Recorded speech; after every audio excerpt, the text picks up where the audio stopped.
Bonjour, aujourd'hui je voulais vous parler de ces fameuses confitures dont je vous parle dans ma vidéo, ma valise naturo pour l'hôpital. Alors, je vous disais que ces confitures étaient à éviter fortement, ainsi que le sucre. Alors, pourquoi je vous disais ça ? Je ne sais pas si vous avez lu ce livre ou si vous en avez peut-être entendu parler. Vous êtes fou d'avaler ça, de Christophe Brusset. Donc Christophe Brusset est un ancien agronome qui travaillait donc dans l'agroalimentaire et qui à un moment donné n'a plus pu valider tout ça et est parti et nous a écrit ce livre. C'est vraiment une mine d'or. Alors, je vais vous lire quelques extraits justement sur les confitures. Donc, il nous parle d'un client qui a investi dans une magnifique installation flambant neuve pour fabriquer ses confitures. Alors, la recette, sirop de fructose et de glucose. En général, on entend fructose, on se dit super, c'est le sucre du fruit, donc tout est bien pour notre santé. Mais non, parce que là, il y a un petit peu de sirop de fruits, mais la plupart de ce sirop, c'est du fructose de céréales, fabriqué avec notamment du blé et du maïs. Donc vous savez que ces céréales sont souvent cultivées avec des pesticides, des insecticides, et ce sont en général des céréales OGM. Donc nous allons retrouver tout ça dans ce sirop de fructose. Je continue la recette. Il y a également de l'eau, du jus concentré de fruits rouges pour la couleur, des akènes de fraises. Les akènes, ce sont les petits pépins. Donc ça, c'est juste pour faire authentique. Et donc, en fait, dans votre confiture de fraises, vous n'avez pas de fraises, mais uniquement du jus de fruits rouges. On ne sait pas trop comment il a été fait. Je vais vous lire un autre passage.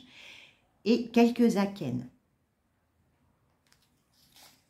Donc, nous allons voir un autre passage où il donne une recette de coulis de fruits, donc qui peut être un petit peu associé avec ce jus et ces confitures. Alors, donc c'était pour une production de purée de framboise. Christophe Brusset nous dit « Je ne connais personne qui mangerait la matière première que nous utilisons habituellement s'il la voyait. Les framboises à moitié pourries ne sont pas rares, ce sont les moins chères, et se fondent en une masse informe, habitée par quelques vers blancs et bien vivants.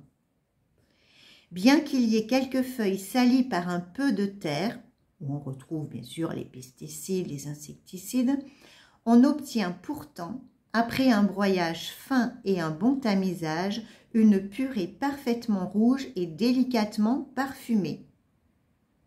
Donc tout ça après est stérilisé, etc. Et c'est vendu en grande surface.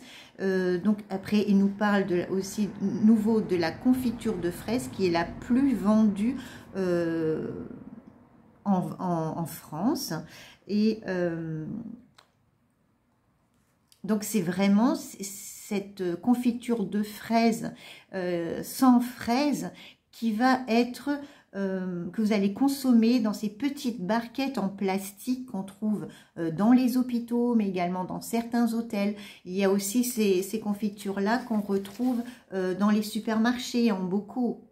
C'est voilà, en général les premiers prix, un peu colorés, où il y a quelques pépins. Ben, méfiez-vous. Et par rapport au fructose, Christophe Brusset nous parle d'un article paru dans Le Monde en 2015, le 30 janvier 2015, dans Le Monde. Le titre, c'était « Le fructose est-il le principal moteur du diabète ?»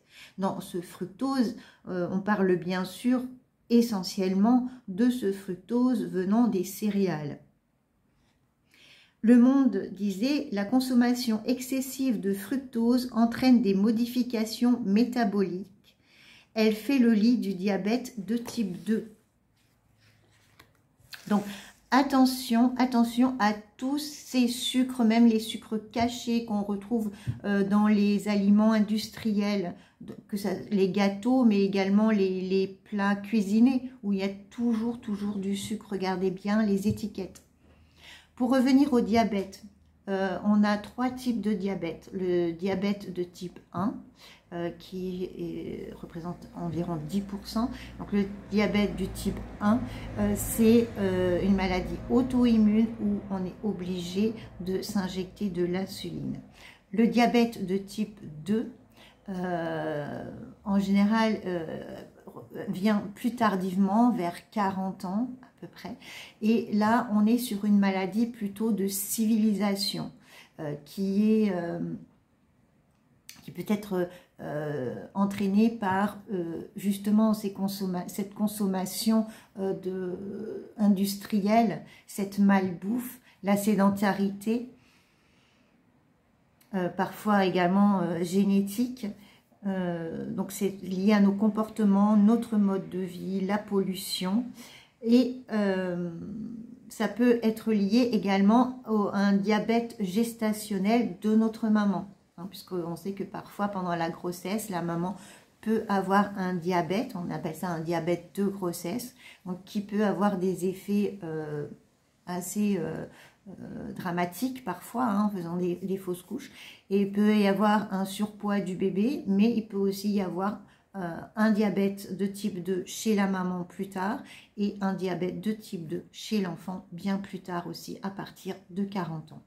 Voilà. C'est pour ça qu'il faut vraiment faire attention.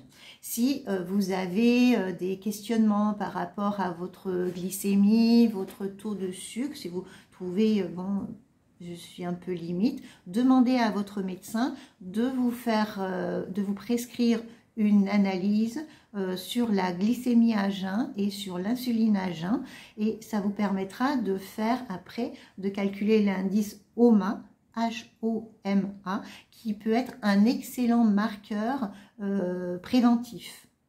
Et grâce à cela, on pourra mettre en place, avec la naturopathie, un accompagnement complet sur mesure où on va travailler sur votre alimentation, mais également sur votre hygiène de vie, sur l'exercice physique, sur la respiration,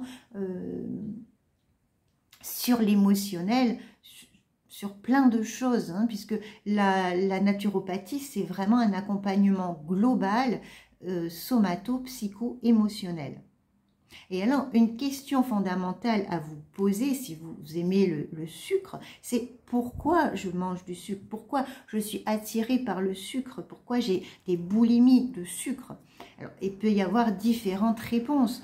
Une des réponses, c'est peut-être que vous avez la candidose, un déséquilibre de votre flore intestinale. Vous savez, le candida, on a tous des candidats dans notre flore intestinale, mais parfois il y a différentes sortes de candidats. Et certains candidats adorent le sucre et se développent grâce au sucre. Donc c'est eux un petit peu qui vous appellent et qui vous disent « Oh, je voudrais du sucre parce que je me sens bien chez toi et je voudrais encore procréer, grandir. » Et donc, vous lui fournissez le sucre qu'il vous demande. Et donc, ça entraîne un déséquilibre de votre flore, mais de votre corps en entier et de votre mental également, de vos émotions, hein. Ça va travailler sur votre sommeil, sur votre concentration, sur votre fatigue, plein de choses, et ça peut créer aussi donc une maladie auto-immune, par exemple un diabète.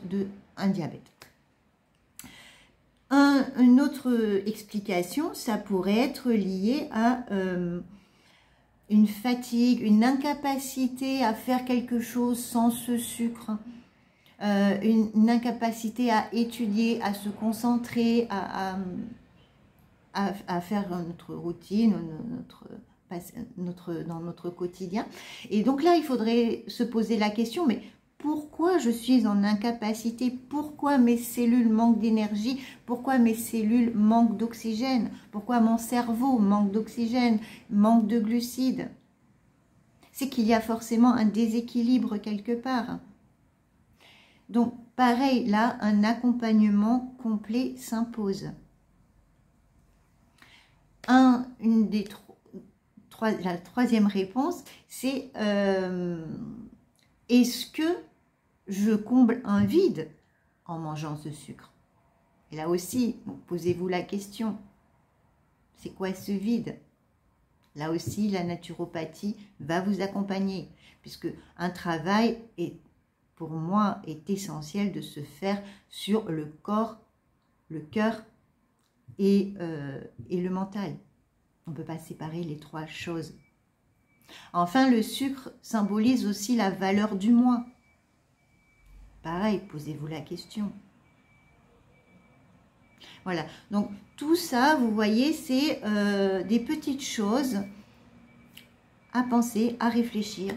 Et pour en revenir à ces confitures, donc merci de bien regarder les étiquettes et surtout, en fait, de consommer les fruits frais, les légumes frais, la viande, le poisson frais, chez le boucher, chez le poissonnier, les légumes bien sûr chez un maraîcher ou dans votre jardin si vous avez la chance d'avoir un jardin, d'acheter des farines, de faire votre pain, vos pâtes le plus possible. On ne peut pas toujours tout faire, mais le plus possible, et cuisiner simplement avec des ingrédients vrais et justes. Voilà, donc n'hésitez pas si vous avez des questions, si vous avez besoin d'un accompagnement, vous pouvez me contacter par mail, sophiehébert34@gmail.com. J'ai également un site internet www.sophiehébert.fr. J'ai ma page Facebook, j'ai mon téléphone, voilà, vous avez tous mes contacts partout. Vous avez juste à cliquer et à me contacter. À très bientôt, bonne journée.